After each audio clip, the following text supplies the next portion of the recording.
Kryeministri i Kosovës Albin Kurti ka pohuar se ende s'ka asnjë lëvizje që do të sinjalizonte afrimin e një marrëveshje për zgjidhjen e çështjes së presidentit, teksa vendi është në 2 javët vendimtare politike.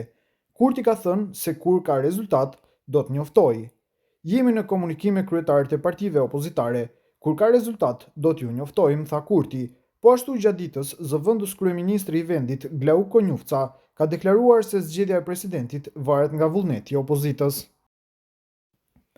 Ushtria serbe duhet të krijojë njësi me dron sulmues, tha të mërkurën presidenti Aleksandar Vučić, ndërsa vendi ballkanik synon të modernizojë forcat e tij të armatosura nga teknologjia e vjetruar e epokës sovjetike.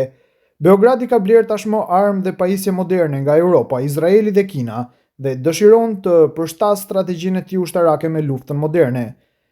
Serbia është ushtarakisht neutrale dhe po balancon një partneritet me NATO-n dhe aspiratat për t'u bashkuar me Bashkimin Evropian me lidhjet e saj me Rusinë dhe Kinën.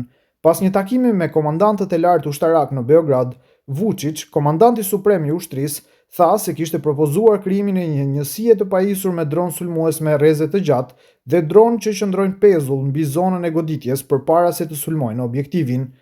Përveç rritjes së prodhimit të dronëve që pres të shpërthejë këtë vit, ne do të kushtojmë shumë rëndësi digitalizimit të ushtrisë tonë, tha ai.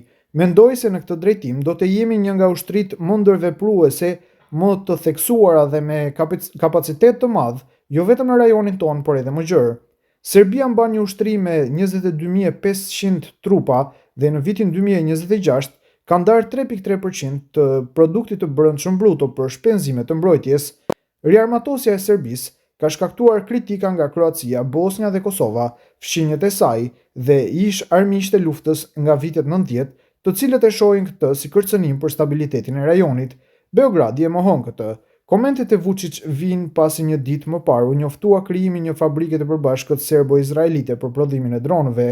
Në fillim të vitit 2025, Serbia bleu gjithashtu sisteme artillerie Puls të Izraelit dhe dron Hermes të prodhuara nga Elbit System për $335 milion, ndërsa në gusht 2025 bleu gjithashtu raketa me rreze të gjatë, dron dhe pajisje për luftë elektronike për rreth $1.6 miliard.